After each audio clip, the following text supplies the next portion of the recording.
mga ka-viewers, repair tayo ng electric fan. Itong klaseng electric fan yung ating i-repair. Itong tinatawag na pole shaded motor. Yan. Ayun o, ang brand nito ay Hanabishi. So problema ay walang power. So para ma-claim natin, makita natin na wala talaga siyang power, so kailangan natin gamitan ng ating tester mga ka-viewers. So ito na po yung aking tester. Ayan. So calibrate po natin itong tester kung okay ba. Ayan, goods yung tester natin. So ngayon, i-test natin sa kanyang power cord. Ayan, dito tayo. Ayun, dapat meron niyang resistance.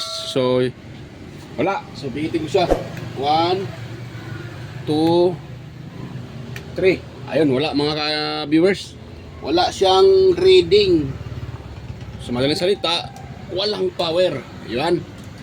So, gagawin natin dyan ay atin siyang i-open, siyempre.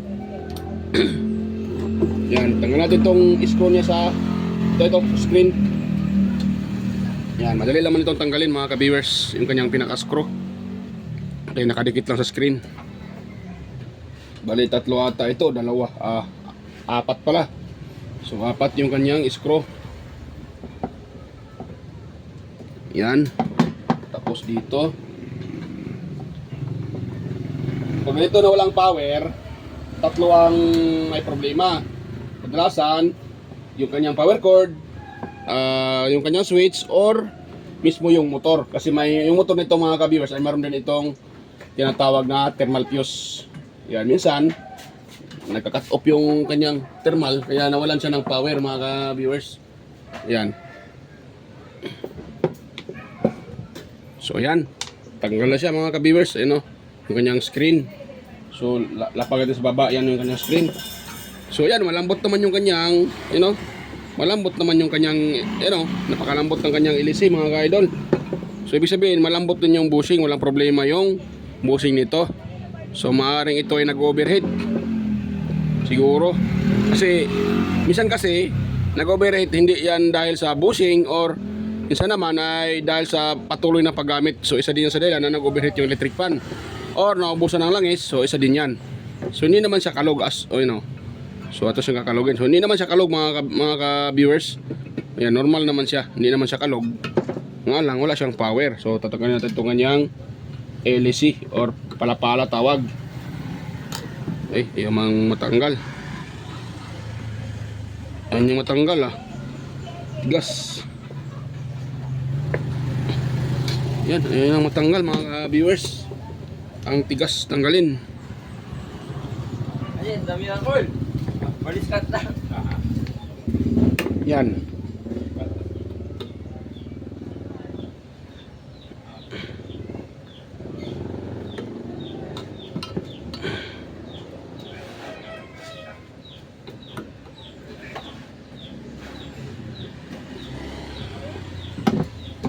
Yan, tanggal na siya mga ka-viewers.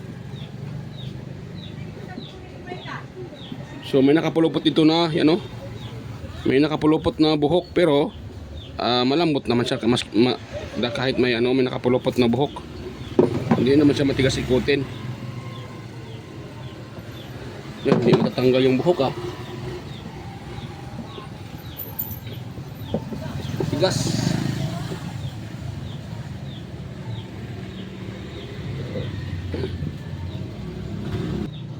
Yan. So, kailangan natin sunugin itong kanyang buhok, yung buhok na pumulupot ito mga ka-viewers, para yan yung matanggal ang dami talagang buhok baka isa din ito na dahilan. Yan, minsan ganito din, pero malambot naman siya, din naman siya stuck up or maganit.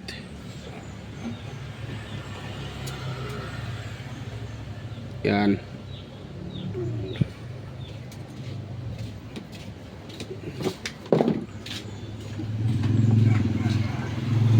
Hirap tanggalin ng buhok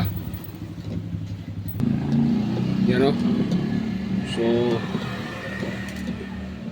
atin itong i-open mga ka-viewers. At ang pagtanggal nito, ito yung screw nya. Ito. So kaya natin itong tanggalin. O dito mismo Wait lang Yun na nga. Ito yung pinakaano niya. So kulang na pala to ng mayroon na pala nag-open nito eh. Yan, kulang na ng isang screw. Naku po. Kulang ng isang screw mga ka-viewers oh. Yan oh. Ibig sabihin may ano nito. May nagtangkang mag-repair nito. Yan, kulang na siya ng screw. Yun ang problema pag ni-repair tapos wala namang idea. So hanggang sa ano na lang, tanggal ng screw. Hindi talaga mare-repair. So tanggalin na natin itong kanyang screw para malagyan natin ng langis. Ay, yan.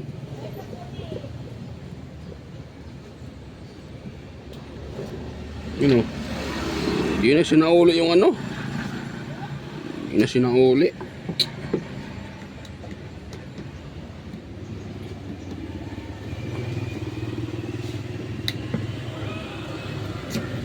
Yun. Yan na siya. So ito na yung kanyang ano. So good naman yung kanyang ano. Yung shafting. Wala namang gas-gas. Ibig sabihin buo ang ano nito. Buo yung kanyang bushing na maliit. Maliit ang bushing nito mga ka-viewers. You know? Ano, napakaliit ng bushing. Yun yung bushing niya, you know? Maliit. Yan. So dahil may thermal fuse ito, siyempre at siya tatanggalin. Ito dito, tatanggalin natin dito. Yan, nakadikit kasi yan eh.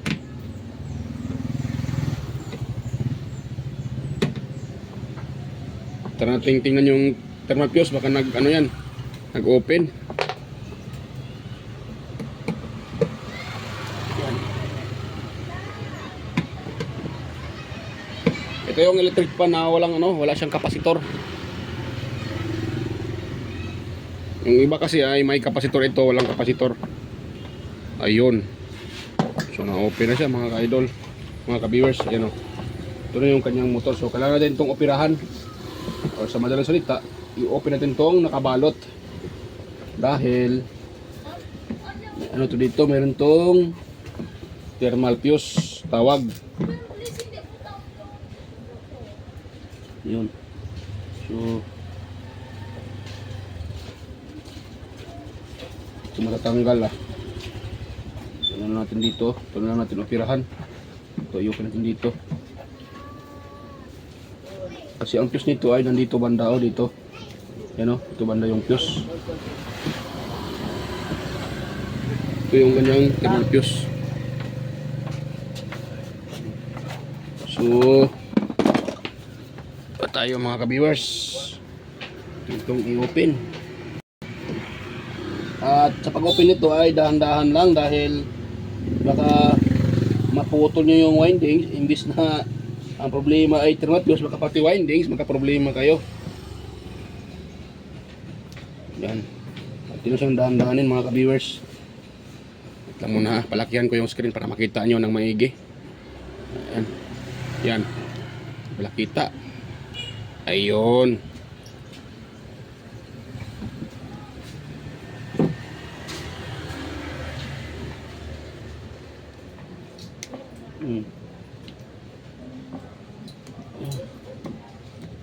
Yun.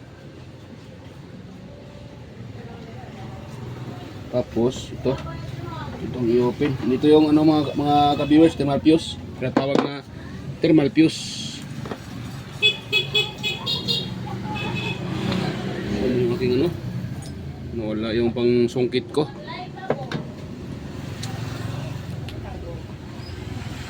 Ito, sungitin natin to. Itong ano na to, parang karton. Atin lang dahan-dahanin dahil yan, baka maputol natin yung mga windings. Magka-problema pa tayo dyan.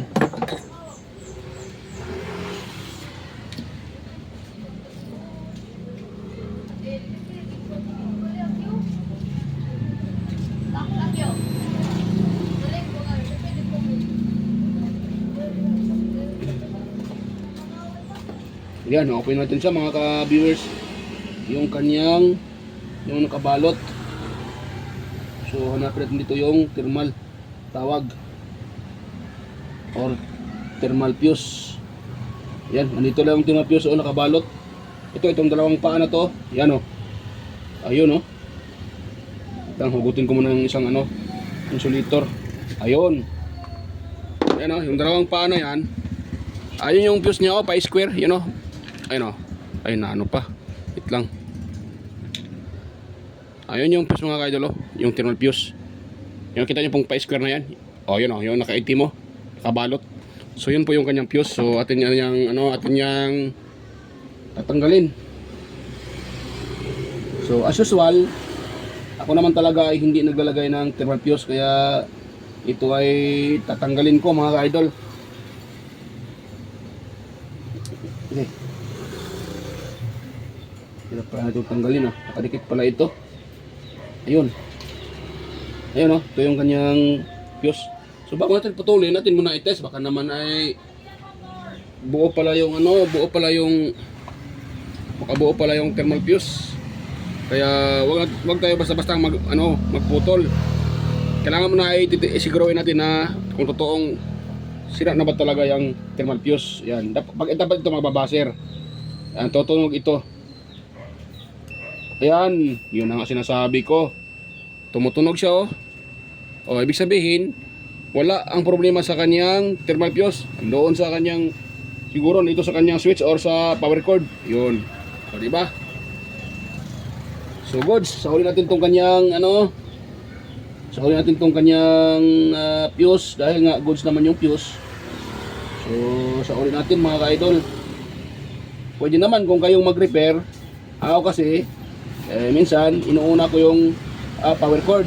Minsan naman, dito ako dumiretso. Pero ang pinaka-proper talaga, para hindi nyo na kailangang baklasin tong motor, doon ko muna kayo mag-una sa power cord. Ayan. Ako naman talaga dahil siyempre, kahit saan ka mag-una, pwede naman. Pero kung gusto mong mapadali ka, mas maganda doon mag-una sa kanyang tawag dyan, power cord or pati sa kanyang switch. Baka doon lang ang problema talaga.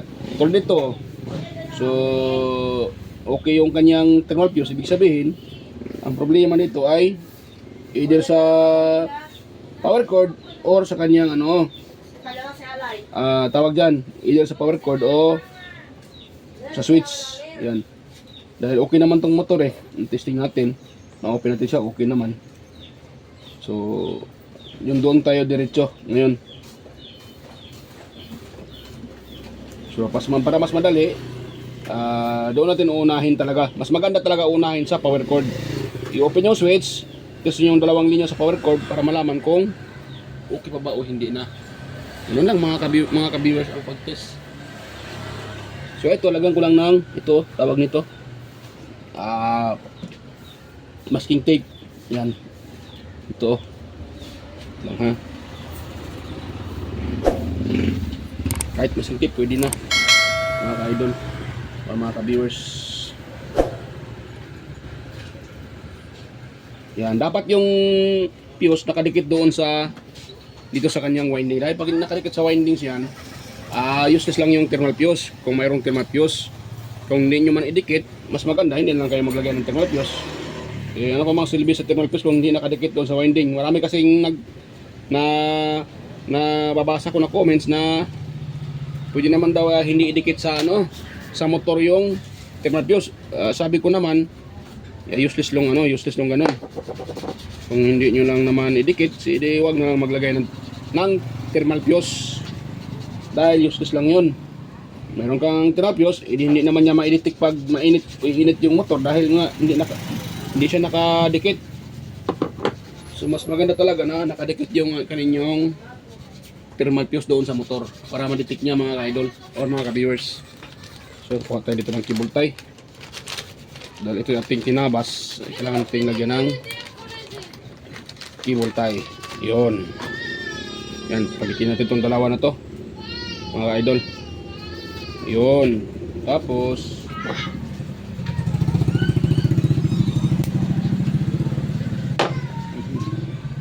yan. So lagyan dito.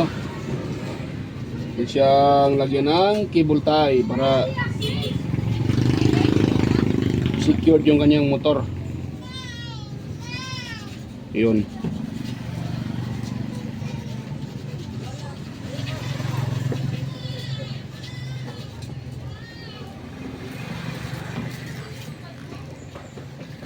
Yun. Ayun. Talaga tayo ng cable tie. Secured na yan mga ka-idol. Yan.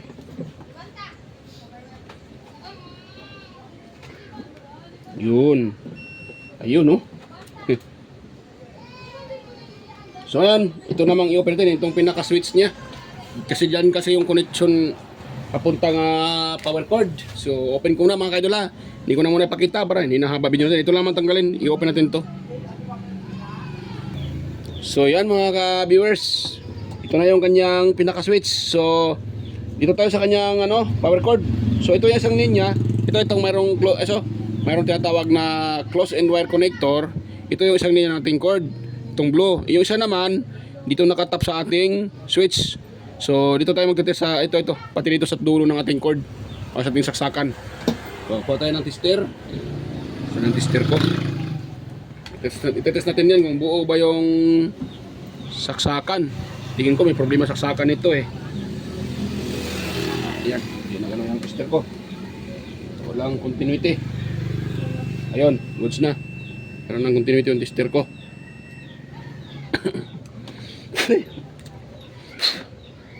Wala-wala yung anong tester ko ah. Yun. Hindi kasi ito sa kanya. Ayan, goods na. Mayroon na siya. So ngayon, ito tayo. Isang linya. Dito. Tapos, ganoon natin siya mga ka-viewers. Itong mayroong close wire connector. Tanggal ah. Ganoon natin dito. Dito. So yan. Ayaw tumunog. Ibig sabihin, ayun.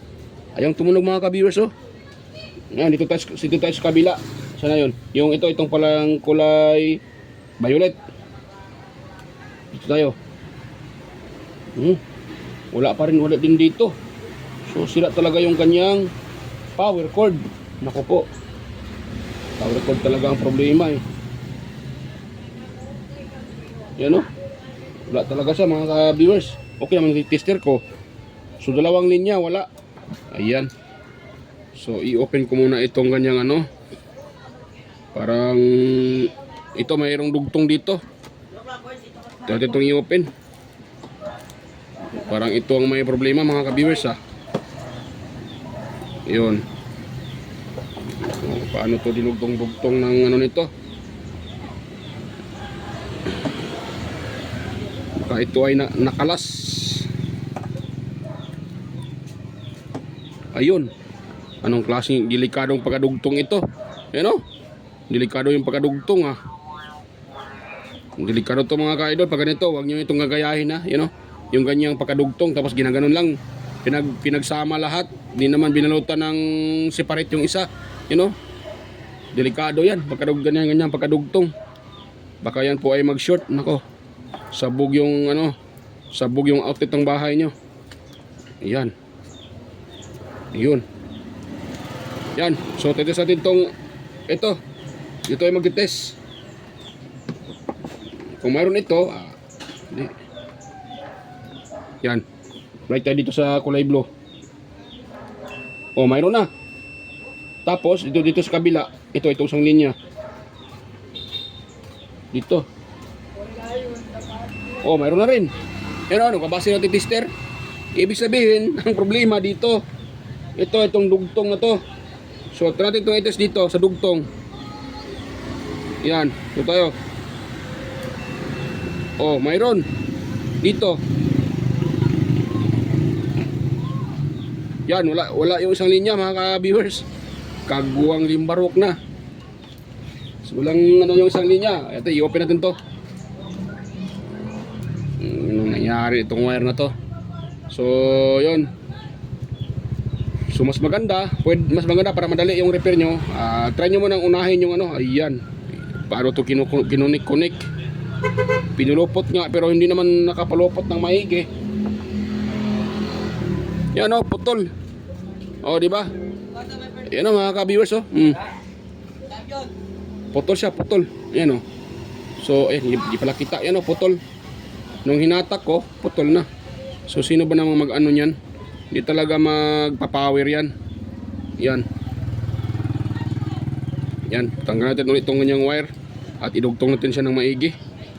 Mga ka-viewers, suppose ko muna, balikan ko lang kayo pag ito maidugtong ko na. So yan mga ka-viewers, nadugtong ko na dito sa kanyang pinaka, hindi ko na pinakita ang pagdugtong dahil madali lang naman idugtong yon. So ngayon dito naman tayo magdugtong. Ito ay okay na. Yan, tintra natin na, pakita ko sa inyo. Ayan po ay okay na. So natin itong tester natin. Yun. At pailawin natin para makita tayo yun. So ngayon, kung nakita nyo ito, pinagsama ko yung dalawang linya. Tapos, ang gagawin natin dito tayo magte-test. Dapat to ay magbabaser mga ka-viewers ha. Ayan o. O, di ba? Nagbabaser na yung dalawang linya. Doon. Yun lang, kadali ang pag-test. So, ngayon, okay, dito naman tayo sa pagdugtong nito. So, ito, ang pagdugtong nito mga ka-viewers ay madali lang din naman. Nga lang, mas maganda, wag nyo siyang, i-level. Yan, nyo siya. Anong tawag dyan? Dapat tong isang dugtong sa baba, isa sa taas. Yan, wag nyo siyang i-level. Para kung sakaling matanggal man yung electrical tape, hindi mag-short yung dalawang linya. Ganyan ang pagdugtong ng wire, mga ka-viewers. Yan, dito tayo. Dito tayo magdugtong sa baba, banda. Mapuro na talaga tong ko. Yan o. Dapat ganun yung wire. Tapos dito naman, yan, ganun natin siya o. O, diba? Yan.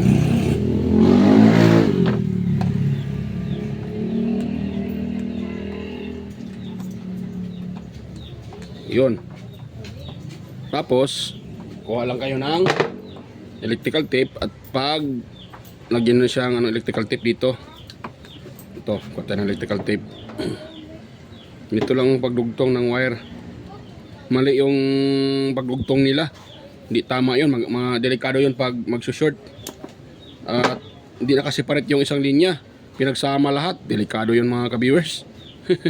Yung ganong klaseng pagdugtong ng wire. So yan. Andito tayo. Papunta dito. Yan.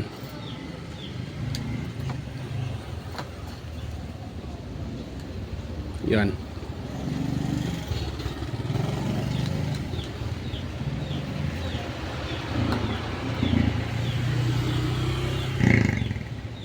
Yun. Yan, dito naman tayo sa kabila. Yan, so ito yung ating susundin, no? Yan. Diyan tayo ito. Balatan natin yan mga ka-viewers. So medyo mahaba yung wire. Ano na natin. Yun. Tapos dito. Delikado yung ginawa nila kapag dugtong. Tsaka pinagsama yung dalawang linya. Hindi man lang nilagyan ng, bago pinagsama, hindi man lang nilagyan ng separate na electrical tape. Delikado yun. Pag nalulusaw yung electrical tape, nako, sabog talaga yung outlet. Pati fuse ng bahay mo, yung tawag dyan, breaker mo ay talaga yun, bababa pag ganun. Kung magkaroon ng problema. Wait lang, medyo mahaba ya. Bawasan natin konti.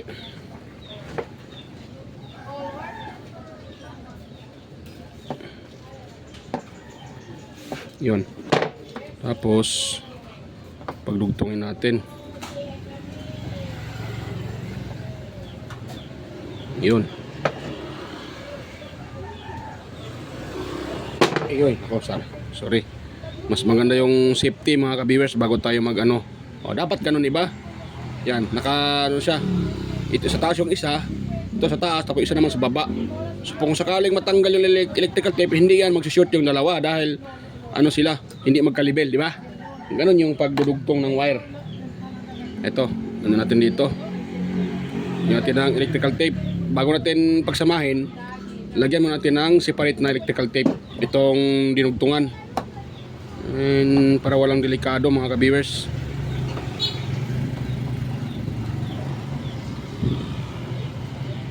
Yan.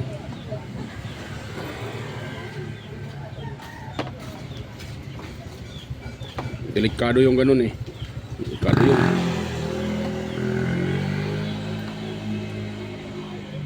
Yun.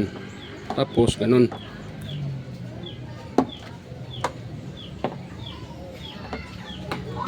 Yun. Pwede na yan mga kabers. At yan. Bago natin pagsamahin, you know? So pagsamahin natin yan. Pwede na yan sa pagsamahin dahil nga hindi naman sila nagkalibel yung dinugtungan. Safety na yan pag ganun.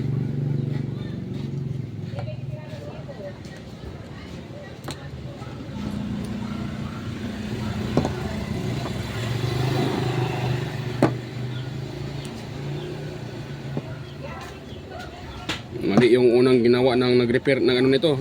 Siguro baka yung may-ari lang ang nag-ano nito mga ka-viewers. Kasi pag technician hindi ganun yung gawain na halos pinagsama na yung wire. Delikado yon.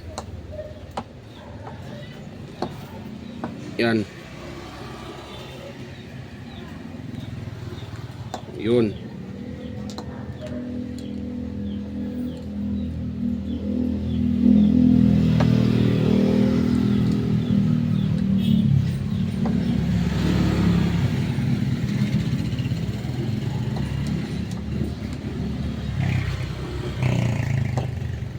Yun, pwede na to. Yun. So ngayon, dahil nadugtong na ito, tirating ko na ng resistance. Dahil nakasulit ata ito sa number, number 2, number 3 ata yun. So, tirating siyang kuna ng resistance. Okay? Ayaw So na yun. So, wala pang lumalabas na resistance. So, tirating pitin ulit siya mga ka-viewers. Yan. Ayan, sumama. Tigas pala to. Ikabang limbarok na to. Ayan, sumama to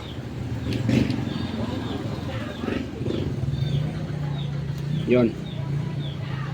Siya sa linya. Ayun, mayroon na siyang 139 ohms mga ka-viewers. Ibig sabihin, yun lang talaga ang problema, yung sa dugtungan. Dito banda sa dugtungan dito nagka-problema eh. Yung dito, itong nilagyan ko ng electrical tape, inano ko na lang ulit dahil mali yung pagkalagay nila. Pero may connection naman yun. Nga lang mali yung pagkalagay nila ng pag connect la sa wire, delikado yun. Ayan meron tayong nakuhang 149 ohms. So okay na to mga ka-idol, mga ka-viewers. So ito yung symbol ko na muna mga ka-viewers At ito, bago ko ito yung symbol, siyempre lalagyan ko ito ng langis. So naman yun, itong dalawa na to, itong kanyang full shaded, ito lagyan ko ito ng itong dalawa yung tuyong-tuyo siya, pati ito tuyong-tuyo. So lalagyan ko ito ng langis bago ko i-assemble. So ayan, balikan ko lang kayo pag ito na-assemble ko na mga ka-viewers. So yun mga ka-viewers, ay okay na, na-assemble ko na. So ito na yung kanyang katapos kong ma-assemble. So nalagyan ko na rin ng oil yan mga idol or mga ka-viewers. Ito yung sa likuran niya. Yan. So yan po ay wait lang, baliktad yung ating pwede na yan siya. Baliktad yung tawag dyan, yung kanyang pinaka switch. Mali yung handle, mali yung pagkalagay ko. Dapat yung arrow dito sa 0. So hugutin natin uli. Ganun natin, i-reverse lang natin. Ganun. Ay, hindi pwede. Yun lang pala, ganun na lang. Okay na yun siya. Walang problema yan. Importante, nagana na siya mga ka-viewers. Yan. Dahil pag, okay na yan siya. So, try natin siya paganahin. Yan. So, yun lang ang problema. Yung kanyang power cord. Ito pala, sasaksakan ito sa dulo. Ito sa dulo. Ito nagka-problema. Kung natin to mga ka-viewers. Para ito matapos na. Ang motor. So, yan. Ayan nagana na mga ka-viewers. 1. Tapos number 2 natin. 2. Yan. Number 3. Yan, goods na Yun Yun. Diba? Okay na siya mga ka-viewers. Nagana na. So yan na. Okay na. So nasolve na natin yung problema sa electric pan na to. So yan. Yan, hanggang dito lang yung ating video at salamat pala sa mga subscribers ko dyan, mga old subscribers at saka new subscribers. Maraming salamat sa inyo mga viewers, sa inyong suporta, sa mga nanonood palagi sa aking mga upload. Maraming salamat po at God bless you po sa inyong lahat. At yan, hanggang dito na po yung ating upload. At kung sa tingin nyo itong video natin nakatulong sa inyo mga ka-viewers, huwag kalimutang mag-like, share and paki-subscribe na rin mga ka-viewers. At sa mga bago pa lang sa aking video sa aking YouTube channel, huwag kalimutang pinutin yung notification bell at ilagay nyo sa all para kayo ay ma-notify palagi tuwing may bago akong upload. So yan mga ka-viewers, hanggang dito lang po at kita-kita tayo ulit sa aking next na mga video. Ayan, bye bye po mga ka-viewers.